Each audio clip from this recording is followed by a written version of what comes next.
Hello. Okay.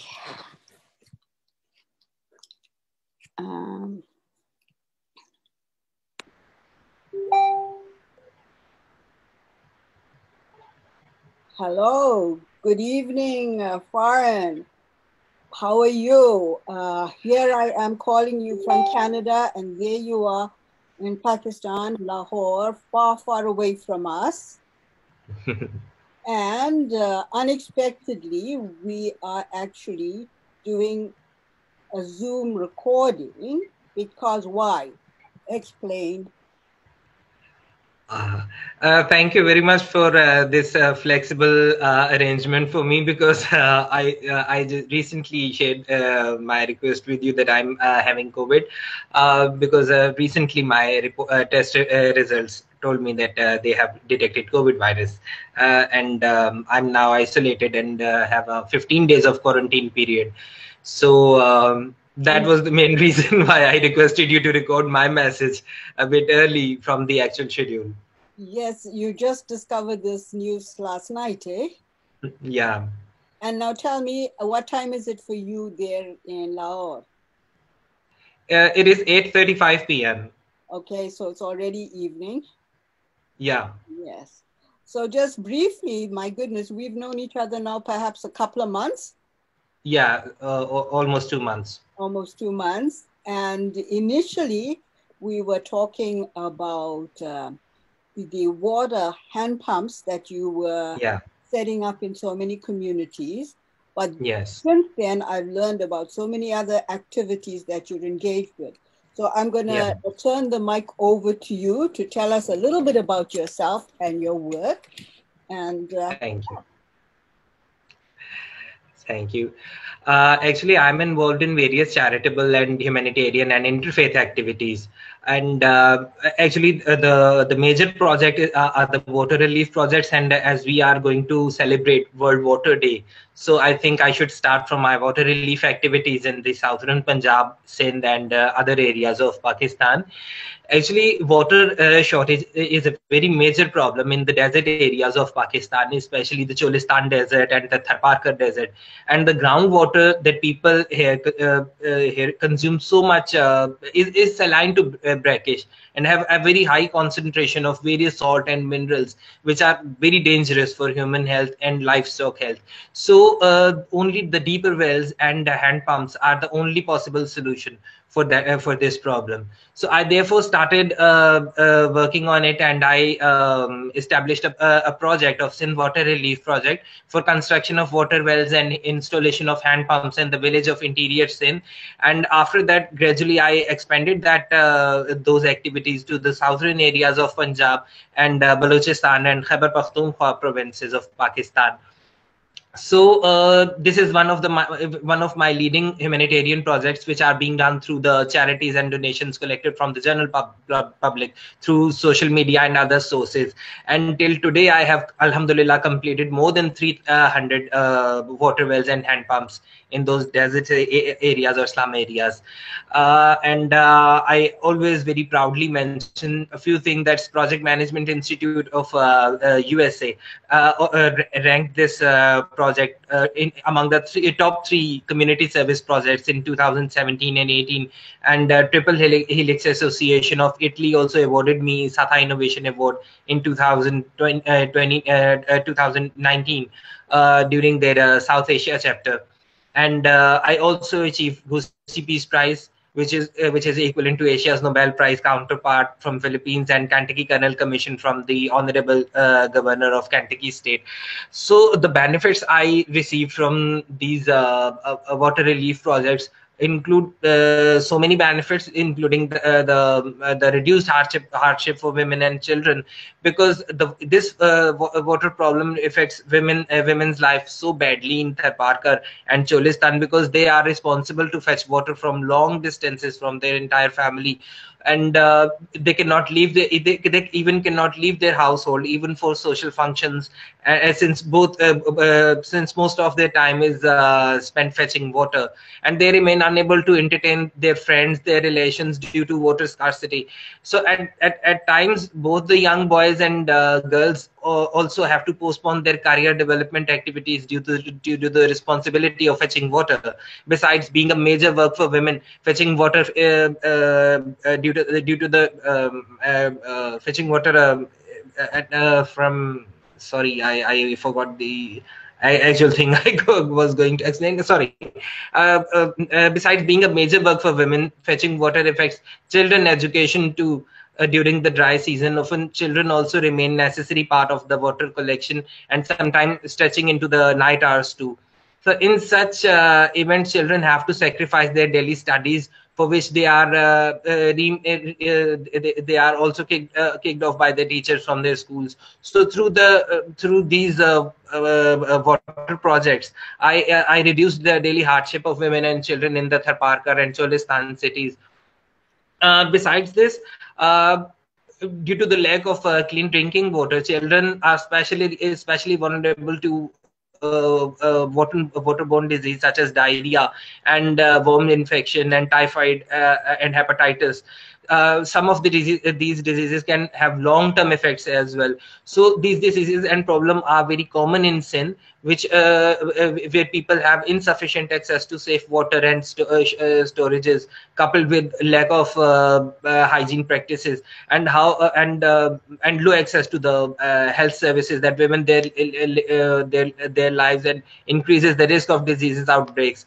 So by providing clean drinking water through the water wells and hand pumps, we reduce the risk of waterborne diseases and in those areas.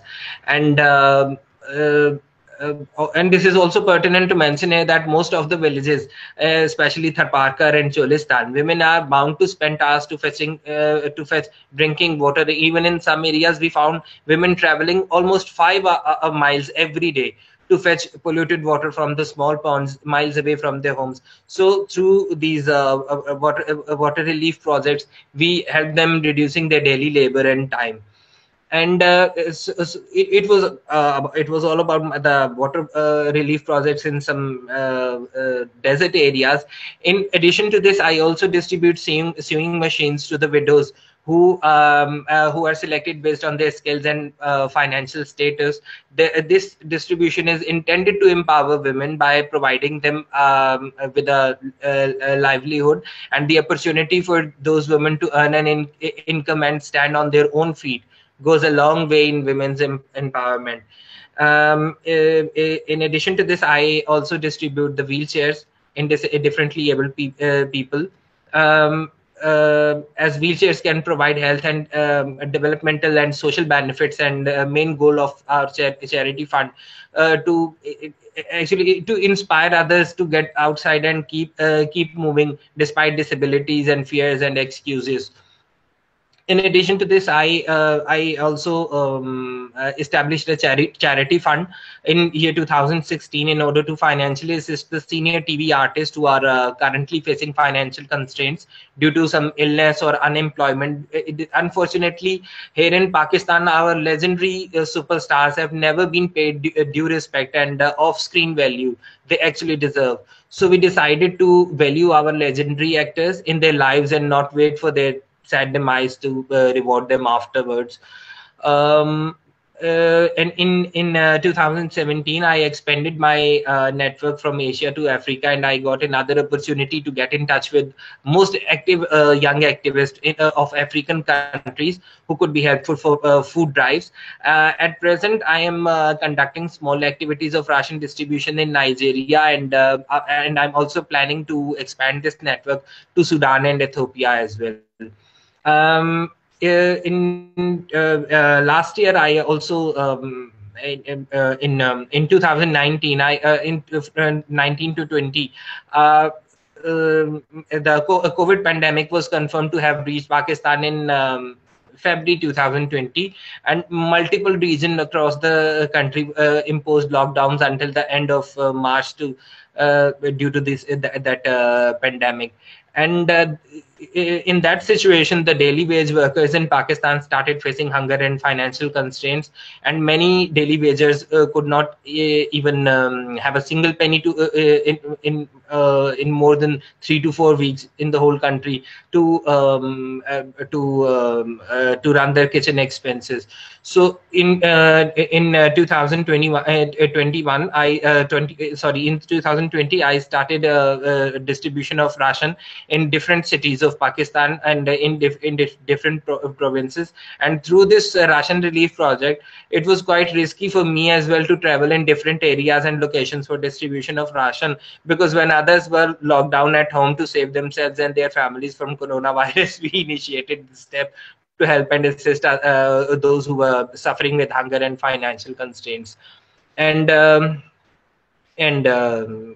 beside one of my latest activity was and latest project is assistance to the transgender community, because here in Pakistan people do not give proper respect and opportunities to transgender community. They are suffering with less education and no employment, and people also always criticize them due to their sexuality and due to their gender. So this gender discrimination is quite alarming in Pakistan, because even women are not given proper rights. So transgenders are another target of such people. So I started some sort of awareness campaigns for the rights and protection of transgender community, and to stop the violence against them. And we started sharing small gifts item with them. Especially in last winters, we distributed the blankets and warm clothes to the transgender community. And now we are looking for the opportunities for some sort of educational plans and business plans for the transgender communities.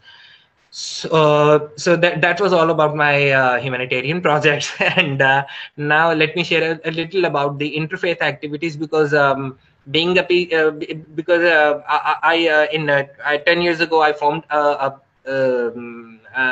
peace group, which is and then named it Pakistan Peacekeeping Mission, to raise my voice for rights and protection of religious minorities in Pakistan, and to reduce the religious extremism, racial intolerance, and sectarian violence.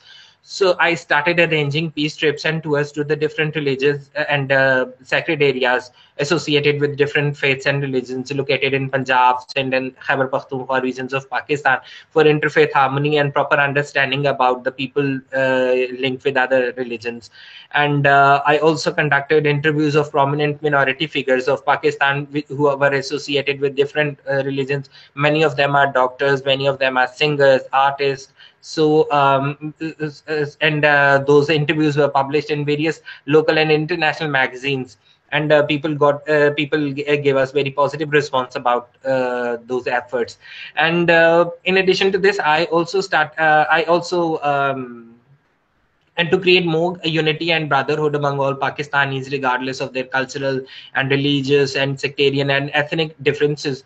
I formed a theatre group of Pakistan Peacekeeping Mission, and we started theatre performances along with my dramatic team on different occasions and festivals for proper awareness and understanding about different religions.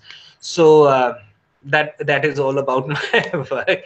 And recently we started some collaborative projects with a Circle of Nations, because I have found a Circle of Nations a very positive place, because one thing is too common in me and in Circle of All Nations, because we both are working for to create awareness and positivity in society. We both have no intention to earn money and no intention to have any kind of monetary or financial benefit, but we are working for betterment and of society, and to make some positive awareness and to create more positivity in society. So that was all about my work till today. Okay, wow. Well, that was quite a passionate speech, and you've covered Thank you. just like so much of detail and Thank you. shared so much of thinking in terms of how this work of yours has evolved over the last many, many Thank you. years. And it's really amazing outreach to so many vulnerable people and Yeah. communities, and very interesting to your outreach to Africa. Uh, Thank you. Thank you. Thank you so much for sharing all of this. Um, and perhaps some of your written notes can be included in our report later so people can, pay greater attention to the details and see what they might be inspired to do themselves or inspired to support. Yes, and as the Circle of All Nations is really this global eco-peace community that's just an idea, and it's animated when people like you add their ideas to transforming consciousness. Really, is what we're doing. And while we've, not a funded organization and have no money, there are people who watch our shows and events who do have money, and perhaps they'll be inspired to help support some of your work. I know you've set up 6 pumps in the Yeah. name of Circle of All Nations, but I also understand you said something like maybe you need 1,000 pumps for all the villagers in the desert there. Yeah. So perhaps people will be inspired to help support it. Yeah. Thank you. Yes. So yeah, thank you for all the posts that I've been now seeing on Facebook, because Thank you. it looks like you're generating a lot of enthusiasm for new ways of creating community amongst a lot of young people, a lot of older people as well. And I think here too, we both see the value of the social media to transform ideas. Thank you. Yeah. Um, so what we could do is, when you're feeling better, we could have another informal chat like this and do a Facebook Live Definitely. that, yeah, you're more relaxed and, when you're feeling better. But is there anything more you'd like to share at this point? Um, um, I just want to thank you that you accepted my request and gave me the opportunity to record my message a little earlier, because due to medication I feel a bit dizzy, and I was a little muddled that maybe at 1 p.m. I won't be able to express in more details due to some medicines dizziness. But thank you very much. You recorded my message a bit earlier. Thank you. Okay, so this is perfect. So now you better go and have a good rest. I remember the last time we chatted, which was in February, it was like Yeah. 3 o'clock or 4 o'clock, and we were still Yeah. talking. Uh, so we hope to have those kind of passionate conversations another time. But now you take Definitely. very, very good care of yourself, and especially Thank you as very you're much. heading out, there's so much in the world. We need you to keep strong and well. Thank you. Thank you so very much. Okay, Just pray for my good health. with very best prayers for your good health and Thank you. for the health of Thank you all so your much. friends and family and community. Okay, talk Thank you a so lot of much. time. Thank you. Bye-bye. Thank you. Bye. Bye.